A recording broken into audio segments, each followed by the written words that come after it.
A lei da atração explicada pela psicologia junguiana. Como atraímos relacionamentos?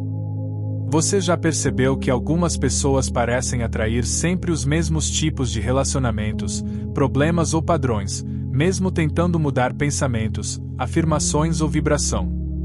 E se a lei da atração não tivesse nada a ver com pensar positivo, mas tudo a ver com aquilo que você não resolveu dentro de si? Carl Jung diria que isso não é coincidência.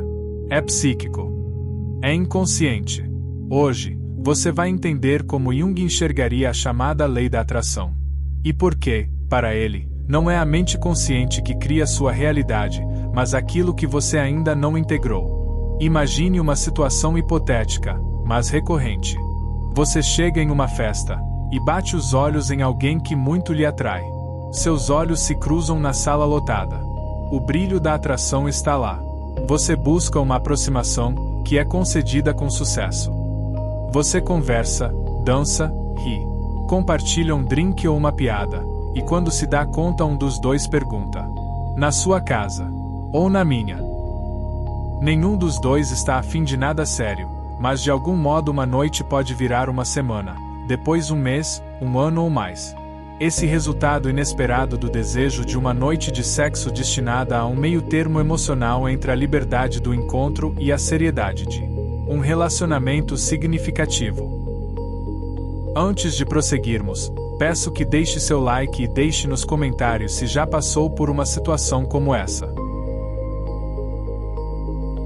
Esse é o resultado inesperado do desejo de uma noite intensa destinada a um meio-termo emocional entre a liberdade do encontro e a seriedade de um relacionamento significativo. Embora a seriedade não impeça que um relacionamento significativo termine em dificuldades e amarguras quando um dos parceiros mantém o compromisso de levar a relação adiante enquanto o outro está interessado em manter a liberdade pela caça. As soluções de meio-termo num ambiente fluido no qual amarrar o futuro é algo tão improvável quanto apreciado. Não são necessariamente ruins. Talvez, num mundo obcecado pela segurança, esse tipo de porta tem poucas fechaduras. Dizer desejo talvez seja demais. É como num shopping, os consumidores hoje não compram para satisfazer um desejo, compram por impulso. Semear, cultivar e alimentar o desejo leva tempo. Um tempo insuportavelmente prolongado para os padrões de uma cultura que tem pavor em postergar, preferindo a satisfação instantânea ao desejo de possuir algo, mesmo que subconsciente. O desejo precisa de tempo para germinar, crescer e amadurecer.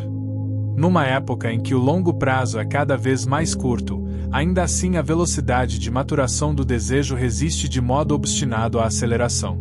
O único desejo que pode e deve ser implantado é o de repetir, vezes e vezes seguidas, o momento estimulante de abandonar-se aos impulsos e permitir que estes comandem o espetáculo sem que haja um cenário predefinido. A curta expectativa de vida é o trunfo dos impulsos, dando uma vantagem sobre os desejos. Render-se aos impulsos, ao contrário de seguir um desejo, é algo que se sabe ser transitório, mantendo a esperança de que não deixará consequências duradouras capazes de impedir novos momentos de êxtase prazeroso.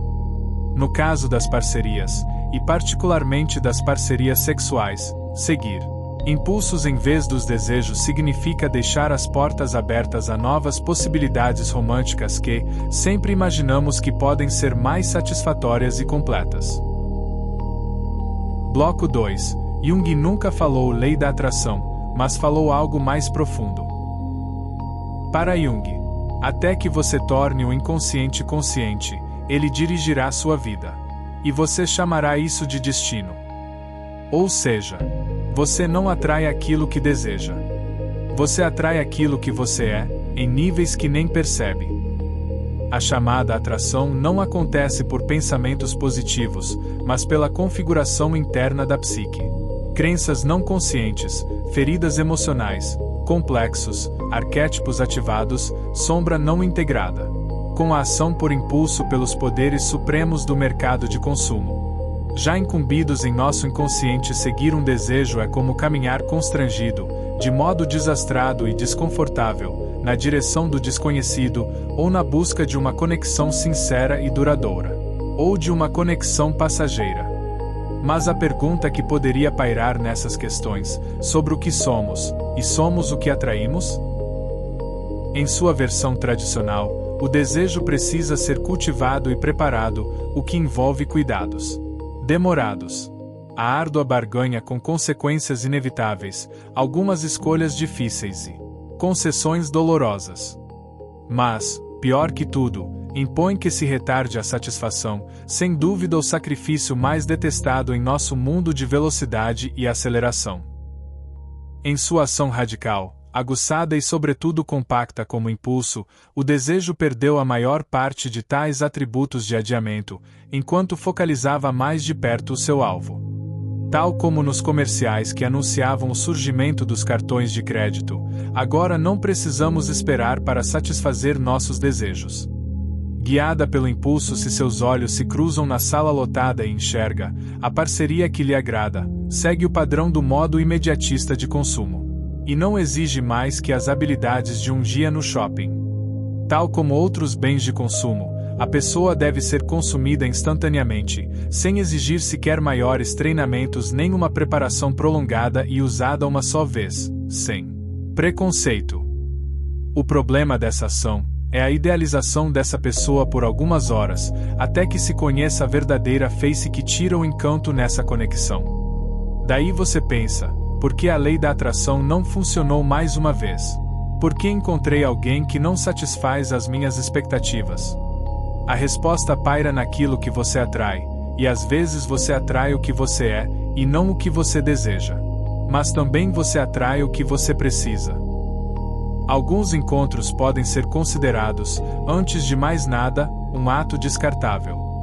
Se considerado defeituosas ou não satisfatórias, as mercadorias podem ser trocadas por outras, as quais se espera que agradem mais, mesmo que não haja um serviço de atendimento ao cliente e que a transação não inclua a garantia de devolução do dinheiro.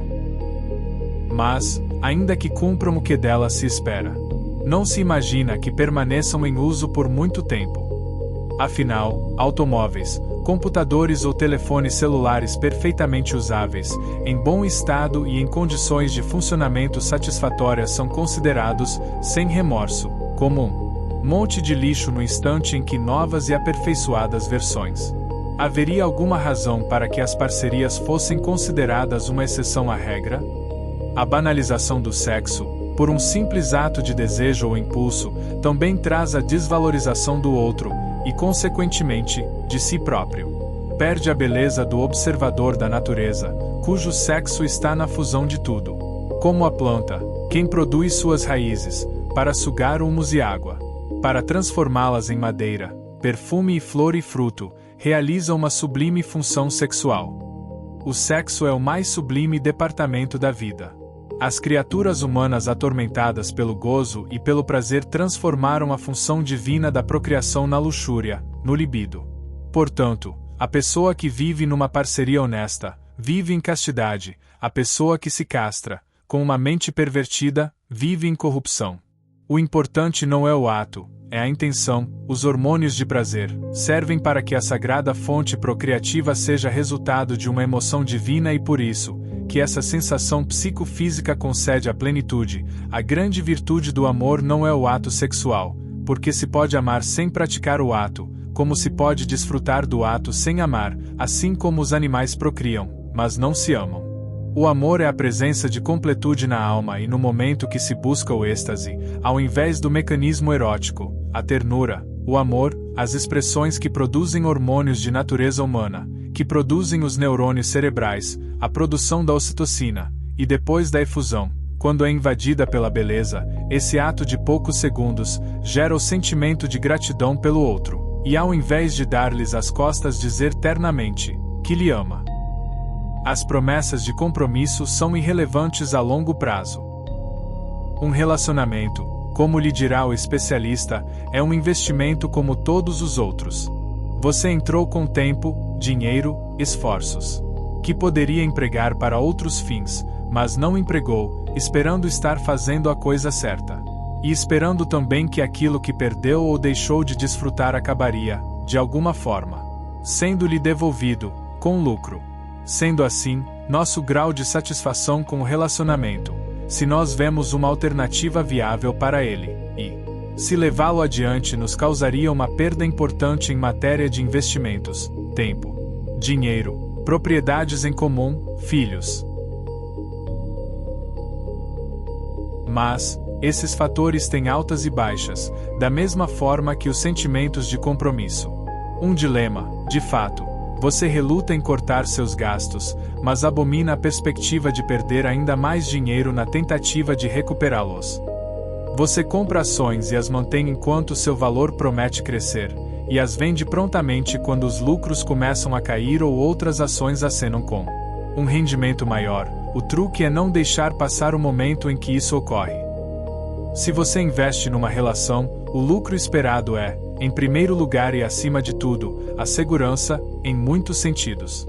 A proximidade da mão amiga quando você mais precisa dela, o socorro na aflição, a companhia na solidão, o apoio para sair de uma dificuldade, o consolo na derrota e o aplauso na vitória, e também a gratificação que nos toma imediatamente quando nos livramos de uma necessidade. Mas esteja alerta. Quando se entra num relacionamento, as promessas de compromisso são irrelevantes a longo prazo. Pois, ao contrário do mercado de ações, que ao abrir o noticiário sobre mercado de capitais, conseguisse saber se é hora de manter suas ações ou desfazer-se delas. Nos relacionamentos não existe um mercado em operação e ninguém fará por você o trabalho de ponderar as probabilidades e avaliar as chances de perda ou ganho. E assim você tem que seguir, dia após dia, por conta própria. Se cometer um erro, não terá direito ao conforto de pôr a culpa numa informação equivocada. Precisa estar em alerta constante. Se reduzir a vigilância, problema seu. Estar num relacionamento significa incerteza permanente. Você nunca poderá estar plenamente seguro daquilo que faz, ou de ter feito a coisa certa ou no momento preciso.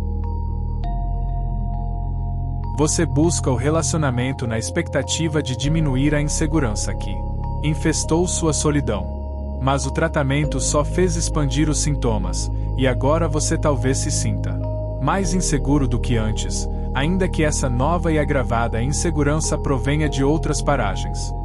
Se você pensava que os juros de seu investimento em companhia seriam pagos na moeda forte da segurança, parece que sua iniciativa se baseou em falsos pressupostos. Isso significa problemas e nada mais que problemas. Mas não todo o problema. Comprometer-se com um relacionamento irrelevante a longo prazo é uma faca de dois gumes. Faz com que manter ou confiscar o investimento seja uma questão de cálculo e decisão. Mas não há motivo para supor que seu parceiro ou parceira não deseje exercitar uma escolha semelhante, e que não esteja livre para fazê-lo se e quando desejar. Essa consciência aumenta ainda mais sua incerteza, e a parte acrescentada é a mais difícil de suportar.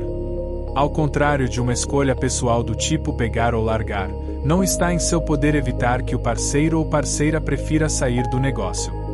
Há muito pouco que você possa fazer para mudar essa decisão a seu favor. Para o parceiro, você é a ação a ser vendida ou o prejuízo a ser eliminado e ninguém consulta as ações antes de devolvê-las ao mercado, nem os prejuízos antes de cortá-los. Por todos os motivos, a visão do relacionamento como uma transação comercial não é a cura para a insônia. Investir no relacionamento é inseguro e tende a continuar sendo, mesmo que você deseje o contrário. É uma dor de cabeça, não um remédio. Na medida em que os relacionamentos são vistos como investimentos, como garantias de segurança e solução de seus problemas, eles parecem um jogo de cara ou coroa. A solidão produz insegurança, mas o relacionamento não parece fazer outra coisa. Numa relação, você pode sentir-se tão inseguro quanto sem ela, ou até pior. Só mudam os nomes que você dá à ansiedade. Bloco 2. Projeção. O verdadeiro motor da atração. Para Jung, a atração funciona principalmente por projeção. Você projeta no mundo aquilo que não reconheceu em si, aquilo que reprimiu, aquilo que deseja integrar, ou aquilo que teme encarar. É por isso que você se apaixona sempre pelo mesmo tipo de pessoa. Repete padrões emocionais, atrai situações que despertam dor. Abandono ou rejeição não é o universo testando você. É a sua psique pedindo integração. Quando uma projeção domina, a consciência diminui. Você não vê o outro como ele é, você vê um símbolo. Se não há uma boa solução para um dilema, se nenhuma medida aparentemente sensata e efetiva consegue fazer com que a saída pareça ao menos um pouco mais próxima, as pessoas tendem a se comportar de modo irracional, aumentando o problema e tornando ainda mais difícil resolvê-lo.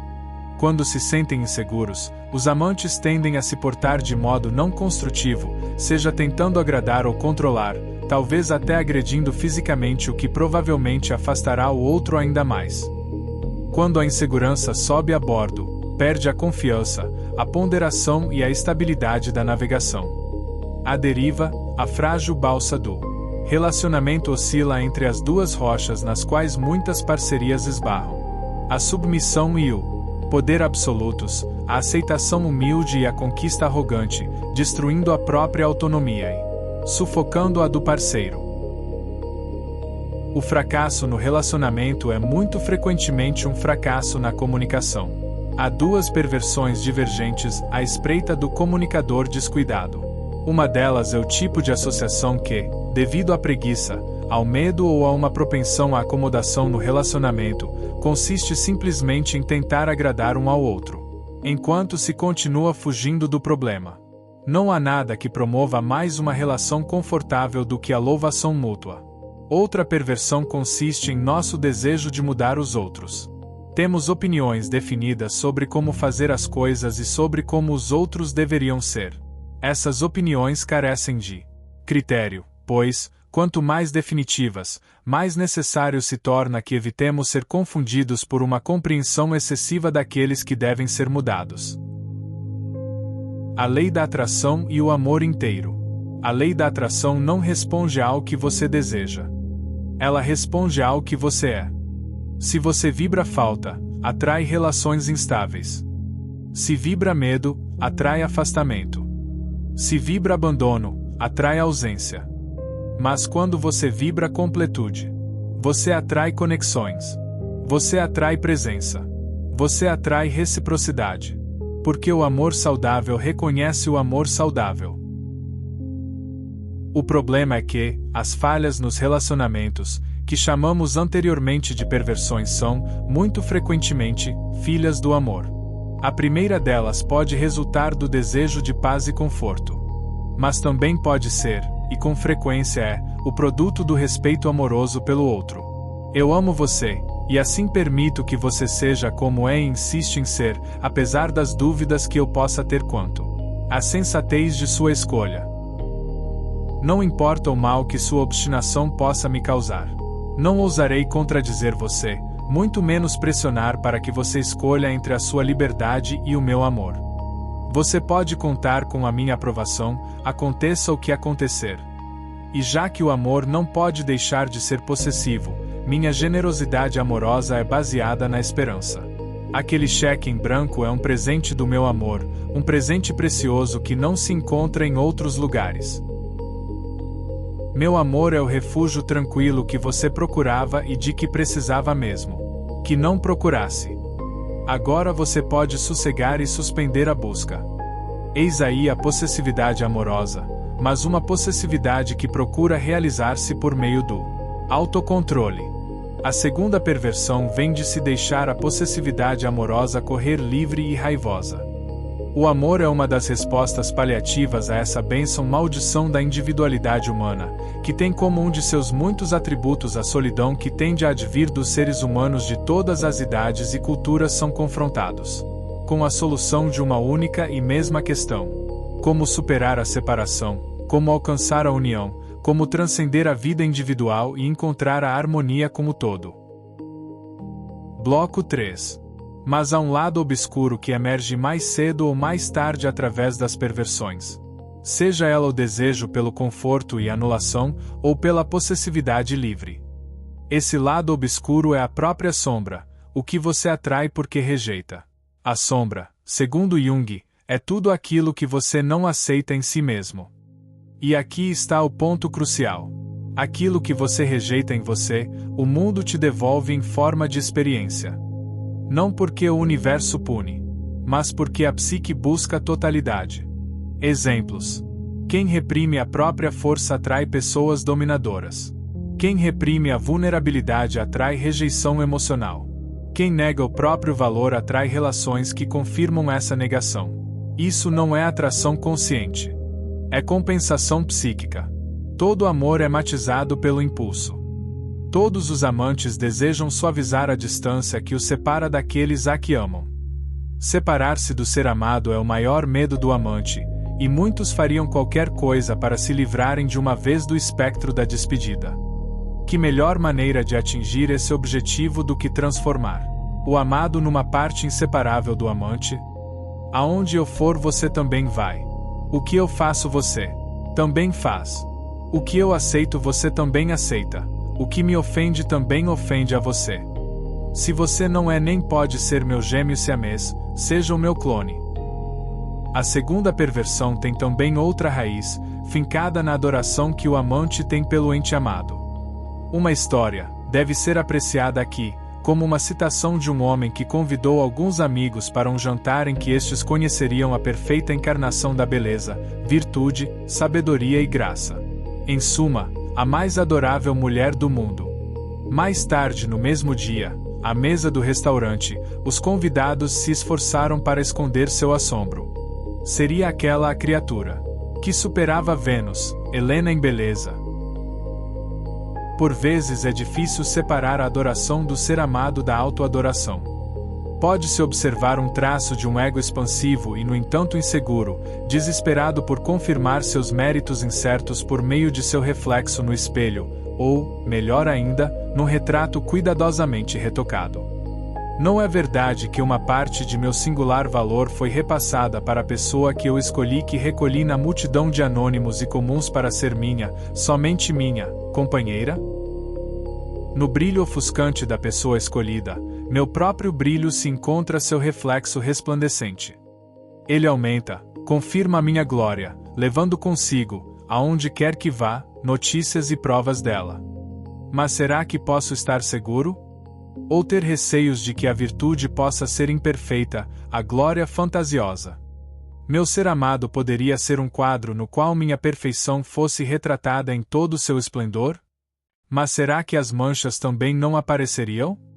Para limpá-las ou escondê-las, é necessário lavar e preparar a tela antes de se iniciar o trabalho de pintura. E depois observar cuidadosamente para garantir que traços das antigas imperfeições não venham a surgir debaixo das camadas de tinta. Cada momento de sossego devo restaurar e pintar de novo, sem folga. Esse esforço incessante é também um trabalho de amor. O amor explode de energia criativa, que, inúmeras vezes, é liberada numa explosão ou fluxo contínuo de destruição. Bloco 4. Sincronicidade. O ponto onde Jung se aproxima da lei da atração. Aqui Jung chega mais perto do que muitos chamam de lei da atração. A sincronicidade é quando eventos externos e estados internos se alinham sem relação causal direta, mas com significado. Não é pensar e manifestar. É estar internamente configurado para perceber, responder e se mover em direção a certas experiências. Quando você muda internamente, suas escolhas mudam. Sua percepção muda. Suas respostas emocionais mudam. E o mundo, inevitavelmente, responde diferente. Pode ser amor no lampejo, amor à primeira vista. Mas o tempo, longo ou curto, deve transcorrer entre a pergunta e a resposta, a proposta e sua aceitação. O tempo nunca é tão curto a ponto de permitir que aquele que perguntou e aquele que respondeu permaneçam. No momento em que chega a resposta, os mesmos seres que eram, quando o relógio foi posto para funcionar. Ambos os parceiros sabiam que a mudança estava ocorrendo e lhe deram boas-vindas. Mergulharam de cabeça em águas inexploradas. A oportunidade de se abrirem à aventura do desconhecido e do imprevisível era a maior das seduções do amor. O primeiro alívio da tensão no jogo encantado do amor geralmente vem quando os amantes se chamam um ao outro pelo primeiro nome. Esse ato se coloca como a solitária garantia de que os passados dos dois serão incorporados aos seus presentes. O futuro que se segue a essa incorporação do presente, tal como este difere do passado. Onde há dois não há certeza.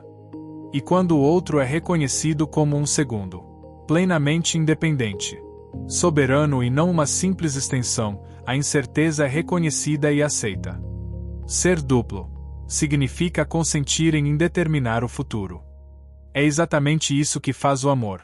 Destaca um outro de todo mundo e por meio desse ato remodela um outro, transformando este num alguém bem definido, dotado de uma boca que se pode ouvir e com quem é possível conversar de modo a que alguma coisa seja capaz de acontecer. E o que seria essa alguma coisa? Amar significa manter a resposta pendente ou evitar fazer a pergunta. Transformar um outro num alguém definido significa tornar indefinido o futuro. Bloco 5. Conclusão. Jung discordaria do pensamento positivo. Jung criticaria duramente a ideia de ignorar o negativo e focar só no positivo. Para ele, isso é repressão e repressão fortalece a sombra. Você não manifesta uma vida melhor repetindo afirmações, fingindo estar bem, negando dor, raiva ou medo. Você manifesta transformação quando encara o desconforto, integra a sombra, assume responsabilidade psíquica. A verdadeira atração começa quando você deixa de fugir de si. O que Jung diria, em resumo, se ele falasse sobre a lei da atração hoje, ele provavelmente diria algo como: não pergunte o que você está atraindo.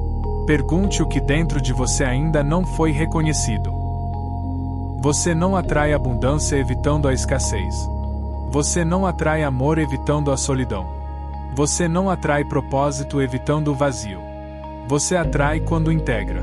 Talvez o maior erro da lei da atração moderna seja acreditar que a realidade muda primeiro e o interior depois. Jung inverteria isso completamente. Quando o interior muda, o exterior não tem escolha a não ser acompanhar. Não por magia, mas por coerência psíquica. Se esse vídeo fez sentido para você, deixe um like, compartilhe com alguém que vive repetindo os mesmos padrões. E me diga nos comentários: qual padrão você percebe que sempre atrai? Porque entender isso já é o começo da integração.